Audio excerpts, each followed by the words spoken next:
तर नमस्कार सगळ्यांना, कशा आहात सगळे? खूप उशीर झाला आज व्हिडिओ बनवायला. तर भावांनो, आज व्हिडिओ बनवायचं कारण मला हे सगळे बोलतात व्हिडिओ जरा तुमचे बरोबर नसते. तर तुम्हाला सांगू, मला हे मोबाईलमधलं जास्त काही माहीत नाही आहे, खरं सांगते तुम्हाला. माझ्या मुलांनी नवऱ्याने जसं दाखवून दिलं आहे ना, हा कॅमेरा आहे, हा इथं व्हिडिओ पोस्ट करायचे आणि हे असे व्हिडिओ बनवायचे. तसंच मी जास्त मोबाईलमध्ये घुसत नाही, कारण की पुरा दिवस कामाला जायचं असतं. ते मोबाईल जास्त हातात घ्यायला माझ्याकडे वेळ पण नसतो. की कोणत्या फंक्शनमध्ये जावा आणि ते मोबाईलचे बघायचं, तेवढा वेळ पण मी काढत पण नाही जास्त. आता मोबाईल हातात घेतला, व्हिडिओ बनवायचे आणि ठेवून द्यायचा मोबाईल. ते माझे व्हिडिओ मी 2-2, 3-3 दिवस बघत नाही आहे. फक्त व्हिडिओ पोस्ट करताना तेवढे ऐकणार, काय बोलले काय नाही, माझ्याकडून काही चुकी झाली का, तेवढंच ऐकणार फक्त. जास्त मी लक्ष देत नाही मोबाईलकडे.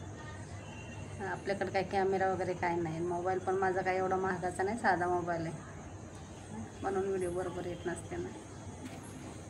तर आज मला कधी कधी ना वाईट वाटतं एक दिवस की आपण एवढं पण सरळ वागणं कुठं चुकतं आहे का आपलं? सगळ्यासंग चांगलं वागणं, सगळ्यासंग चांगलं बोलणं, हे पण चुकीची गोष्ट आहे का? नाही. परत म्हणते नाही ना, हे माझ्या मनातच विचार खराब येतात. असं नाही, चांगलं वागलं तर चांगलंच मानणार लोक. पण आपण एवढं विश्वासाने चांगलं वागून पण कधी कधी काय होतं, कुठंतरी घात केले जातं. एवढं चांगलं वागून पण आपल्याला 4 शब्द ऐकायला लागतात. कोणी बोलतं तरी पण मी काय करते, समजून घेते. घरातले असो बाहेरचे असो, माझा स्वभाव असा आहे ना, मला तरी कोणाला ना असं उलटं उत्तर द्यायला आवडत नाही. भले माझी चुकी असो नाही तर नसो, पण कोणाचं मन दुखन माझ्यामुळं, भले माझं मन दुखलं तरी चालतं, पण माझ्यामुळे दुसऱ्याचं मन दुखलेलं की माझ्या शब्दाने त्यांचं मन दुखलं जाईल असं बोलायला आवडत नाही मला. पण मी काय म्हणते, बोलणारानेच ना माणूस बघून तरी बोलावं. मग ते कोणी असो, घरच्या बाहेरचे, की समोरची व्यक्ती कशी आहे, काय बोलते, कशा पद्धतीत आपल्यासंग वागते, हा विचार करायचा थोडासा. माझं तर काय हो, माझं ऐकून घ्यायचं काम आणि मी ऐकूनच घेते. आतापर्यंत मी ऐकूनच घेत आले सगळ्यांचं, आतापर्यंत ऐकूनच घेत आले. काय फरक पडतो? आपल्यापेक्षा मोठं माणूस आपल्याला 2 शब्द वाईट बोलतो तर काय फरक पडतो? सोडून द्यायचं. काय होतं, शब्दाने शब्द वाढले जातात. पण ते असं कधी कधी विचार येतो बघा मनामध्ये, चांगलं वागणं का पण काही चुकीची गोष्ट आहे का म्हणून. पण नाही, माझा नवरा मला नेहमी सांगणार, बा तू जशी आहे ना अशीच राहा, तुझी जशी बोलण्याची पद्धत आहे ना तू अशीच बोल, त्याच्यात चेंज करू नको.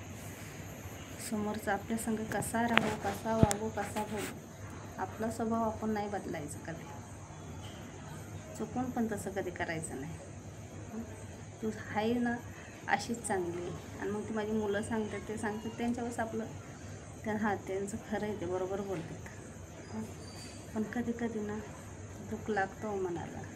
मी पण एक माणूस आहे ना, दुःख लागतं मनाला. परत स्वतःला आवर घालते, नाही कोणत्या गोष्टीचं वाईट नाही वाटून घ्यायचं. ना आईवडील नसल्याचं वाईट वाटून घ्यायचं, ना असल्याचं वाईट वाटून घ्यायचं. कारण की ते असून फायदा नाही, नसून फायदा नाही. जाऊ ते, आपली मनातली गोष्ट सांगायला आपल्याला कोण आहे? परत विचार करते, एवढं हक्काचा नवरा आहे माझा, मुलं आहे, तर त्यांना सांगायची मनातली गोष्ट. आणि माझा स्वभाव असा आहे, काही पण बाहेर कोणी बोललं, काय झालं, त्यांना येऊन सांगते, मुलांना म्हणलं. पण अशी कोणासंग मैत्री, कोणचं नातं, ह्याच्याशी कधी संबंध ठेवत नाही मी जास्त. आणि मला नाते म्हणलं ना, मला राग येत, आवडत नाही मला. माझ्या आईवडिला काढले नातेवाईक आवडत नाहीत मला, स्पष्टच बोलते मी. ऐकतात ते पण माझे व्हिडिओ, पण शब्दाने बोलत नाहीत ते की तू असे व्हिडिओ का बनवते, आम्ही काय वाईट केलं तुझं, हे विचारायला पण येत नाहीत मला. पण मी पण त्यांच्याविषयी काही शिव्या देऊन बोलत नाही, सरळ आणि साधंच बोलते. पण लोक कसं आहे ना, आपल्या सरळ साधेपणाचा फायदा उचलतात. हे तुम्हाला पण माहिती आहे. खऱ्याची दुनिया नाही आहे. आपण खरं वागायला जातो ना, अक्षरशः खऱ्याची दुनिया नाही आहे. आता काय चालतं, खोटं चालतं. खोट्याला भरपूर मार्केट आहे आता. मला असं वाटतं, जे खोटं बोलते मस्त बोलते पण व्यवस्थितपणे, आणि आपण किती खरं जीव तोडू बोला, खऱ्यापणात वागा, काही त्याला किंमत नाही आहे. खरं आहे की नाही? व्हिडिओ आवडला तर मला सांगा कमेंटमध्ये.